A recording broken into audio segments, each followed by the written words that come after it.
Good morning, dear students. Sit down.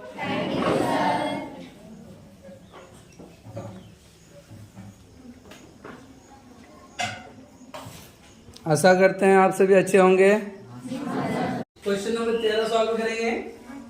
John के गुल्लक में ₹1, ₹2 और ₹5 के सिक्के हैं। उनकी संख्याएं क्रमशः 5, 3, 2 के अनुपात में है।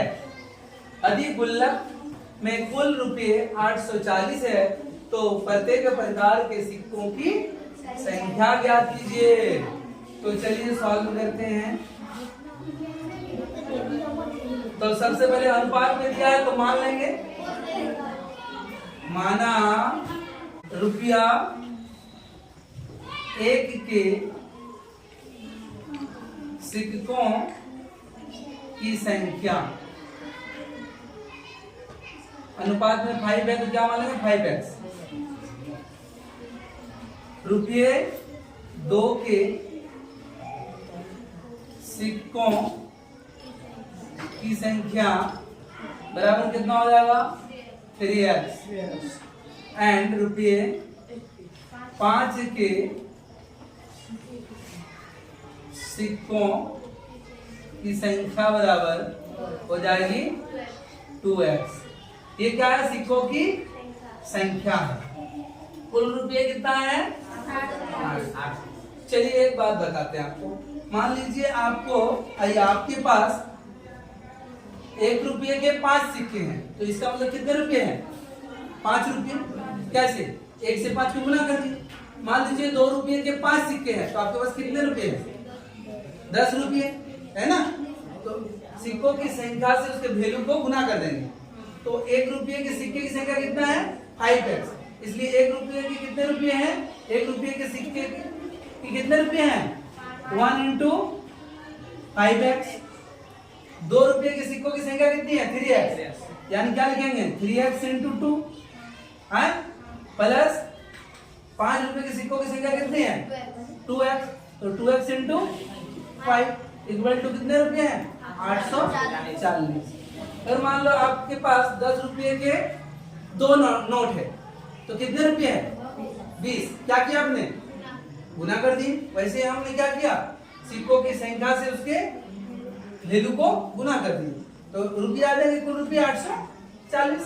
अब 5 into 1 क्या होगा 5x, 3 into 2 6x और 2x into 5 10x equal to 840। 5 और 6 11 11 10 21x बराबर 840।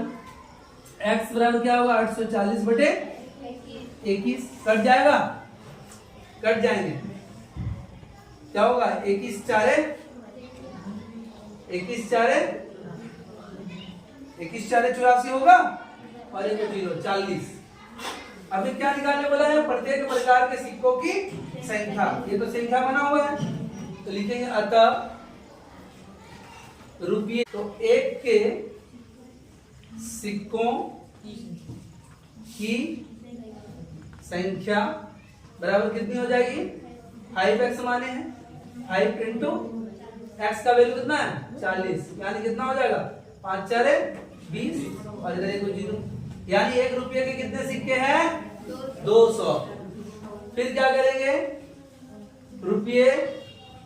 ₹2 के सिक्कों की संख्या क्या माने हैं 3x। तो 3x लिख दो। यानी 3 into x का वैल्यू 40 है 3 4 12 1 0 लग जाएगा। तो कितना हो गया ₹2 के सिक्कों की संख्या 120 है। और अंत में ₹5 के सिक्कों की संख्या बराबर कितना माना है 2x आपने माना है। तो 2 into 40 यानी 80 सिक्के। तो ₹1 के सिक्कों की संख्या 200 ठीक। ₹2 के सिक्कों की संख्या 120 और 5 रुपए के सिक्कों की संख्या 80। आशा करते हैं आप लोगों को समझ में आ गया होगा। Very good. अब क्वेश्चन नंबर 14 हल करेंगे। एक आयताकार कमरे की लंबाई उसकी चौड़ाई की दोगुनी है। कितनी है? यदि आयत का परिमाप 48 मीटर है तो कमरे की लंबाई और चौड़ाई ज्ञात कीजिए। चलिए सॉल्व करते हैं।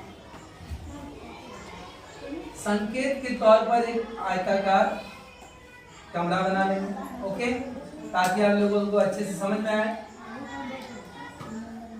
ये है चौड़ाई, क्या है ये? चौड़ाई आयत की। और ये क्या है? लंबाई। यही है ना। अब देखो हमने क्या किया, चौड़ाई को मान लिया। क्या किया? माना x। चौड़ाई कितना है? x। इसलिए लंबाई कितना होगा? लंबाई जो होगा उसकी चौड़ाई की दोगुनी होगी। यानी चौड़ाई कितना मान x और x का दोगुनी करेंगे तो 2x होगा। समझ में आया? फिर नीचे लिखोगे तो लिख सकते हो माना आयत की चौड़ाई, क्या बाबू? चौड़ाई कितनी है? x। इसलिए आयत की लंबाई क्या हो जाएगी? 2x हो जाएगी। ठीक है। प्रश्न अनुसार आपको पता होगा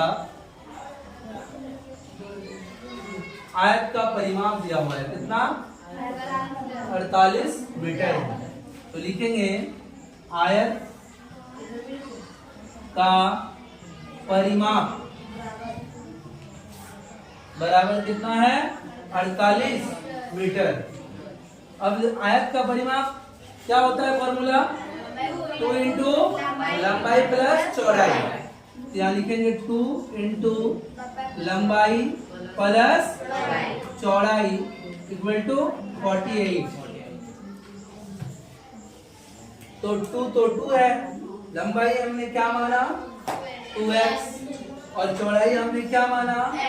x इक्वल टू 48। अब देखो 2 इंटू 2x प्लस x क्या होगा? 3x। 48 3x into 2 6x equal to 48। x equal to 48 बटे 6। ये गुना में है, 6 जो है ना x के साथ गुना में है, 6 को उधर ले चले जाएंगे बटे में हो जाएगा। x इक्वल टू क्या हो जाएगा? 8। ठीक है। अब हमको क्या बोला है? कमरे की लंबाई और चौड़ाई ज्ञात कीजिए। तो लिखोगे अतः लंबाई बराबर क्या? अतः लंबाई बराबर 2x यानी 2 इंटू 8 इक्वल टू 16 मीटर। कितना मीटर? 16 मीटर। एंड चौड़ाई क्या? चौड़ाई हमने x माना था तो क्या होगा? x बराबर 8 है, 8 मीटर। ये रहा आपका आंसर। क्या आप लोगों को समझ में आया? Very good.